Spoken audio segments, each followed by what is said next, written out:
Bonjour tout le monde, cette semaine, j'aimerais vous parler du vélo stationnaire, surtout au niveau de la position. J'ai beaucoup de clients, moi, qui font du vélo stationnaire avec moi pendant les entraînements et j'ai à les corriger, effectivement, au niveau des pieds, au niveau du dos. Et aussi, les gens qui ont des problèmes de posture, des problèmes de dos, c'est important de bien positionner son vélo.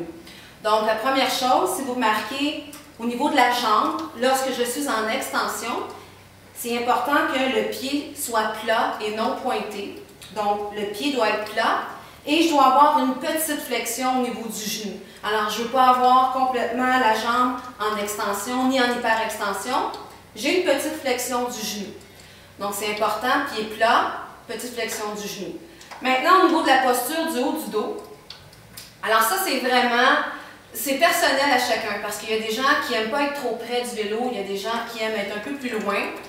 Moi, personnellement, j'aime être assez près du vélo. Donc, tout simplement voir quand vous êtes penché, avoir les yeux au niveau de la barre horizontale. Il y a quand même deux positions qu'on utilise beaucoup sur le vélo, qui est la position 1 qu'on appelle ici les mains sur la barre horizontale, ou encore la position 2 qui est au bout du guidon. Donc, position 1, position 2. Peu importe si vous êtes en position 1 ou en position 2, même chose au niveau des coudes, vous devez avoir une petite flexion dans les coudes et non les coudes en hyper-extension. Donc, position des guidons, position des jambes. Maintenant, au niveau de la posture. Alors, important de bien utiliser les dorsaux et les triceps lorsque vous faites du vélo stationnaire. C'est-à-dire, toujours éviter d'avoir les épaules en élévation comme ça ici et de serrer les guidons. Okay? On veut vraiment avoir les épaules dégagées, bien engager les muscles du dos ici au niveau des dorsaux. Les triceps aussi sont engagés. Et quand vous pédalez, donc je commence à pédaler, vraiment avoir le haut du corps assez relax. Okay? Tout est concentré sur le bas de corps.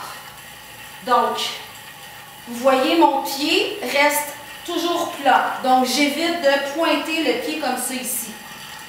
Alors, pourquoi que je vais avoir le pied plat? C'est qu'en ayant le pied plat, premièrement, au niveau du moulinage, c'est beaucoup plus facile de pousser et tirer. Okay, ça, c'est le mouvement qu'on veut bien atteindre, le pouce-tire qu'on appelle dans les cours de spinning. Donc, pendant que j'ai une jambe qui pousse, l'autre jambe tire vers le haut. Alors, c'est sûr qu'en ayant les pieds pointés, oubliez ça, vous n'y arriverez pas. Deuxième chose, c'est qu'en ayant le pied plat, je peux vraiment utiliser toute la surface de ma cuisse. Alors, vous allez avoir beaucoup plus de puissance, beaucoup plus d'inertie aussi, et pour les accélérations, c'est vraiment mieux. Alors, beaucoup plus efficace, brûle plus de calories, plus de vitesse, plus. Okay? Donc, les pieds plats, pouce-tire, position au niveau du dos. Alors, pour les gens aussi, moi, je mets mes guidons à peu près au même niveau que ma selle. Pourquoi? Parce que comme que je fais le triathlon, je suis habituée d'avoir un vélo où est-ce que le guidon est un peu plus penché pour être plus aérodynamique. Par contre, si jamais vous avez des problèmes de dos, ce que je suggère, c'est vraiment d'aller lever le guidon. Okay. Pour qu'à ce moment-là, le soutien du dos va être beaucoup plus important. Alors, vous voyez, j'ai moins à me pencher vers l'avant. J'ai une belle posture. Mes épaules sont dégagées. Mes coudes sont légèrement pliés. Je pousse et je tire. Et j'utilise vraiment toute la surface de ma cuisse pour bien accélérer, pour utiliser les muscles des quadriceps. Donc, une autre chose, c'est sûr que quand vous faites du vélo stationnaire, moi j'ai donné beaucoup des cours de spinning, et je disais toujours qu'il faut toujours être dans le milieu, c'est-à-dire jamais être sans résistance du tout, donc ne pas pédaler dans le vide, ou encore ne pas pédaler avec trop de résistance ou est-ce qu'on ne peut pas atteindre une certaine inertie. Alors, c'est sûr que pour l'efficacité, on essaie d'être, je dirais, au-dessus de 70 tours minute, peu importe où vous êtes, surtout quand vous avez de la résistance. Et quand vous faites des sprints, des accélérations, eh bien là, vous donnez un coup pour atteindre au moins le 120 tours minute. OK? Donc, je vais vous montrer l'accélération dont je vous parle. Alors là, j'ai quand même de la force. Je dirais que je suis à peu près à 60 OK? Je pousse, tire. Bien engager quand même les muscles du tronc. OK? C'est important pour la posture. Mes dorsaux, je respire bien. Faites attention au niveau du cou de ne pas avoir le cou ici cassé comme ça. Gardez une posture, la tête dans le même prolongement que la colonne vertébrale. À ce moment-là, je peux changer de position si je veux accélérer. D'accord? Je peux ramener ici.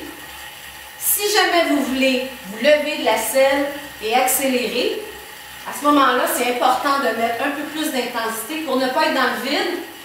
Et vous allez lever, comme ceci. Et vous allez éviter d'être complètement penché sur les guidons.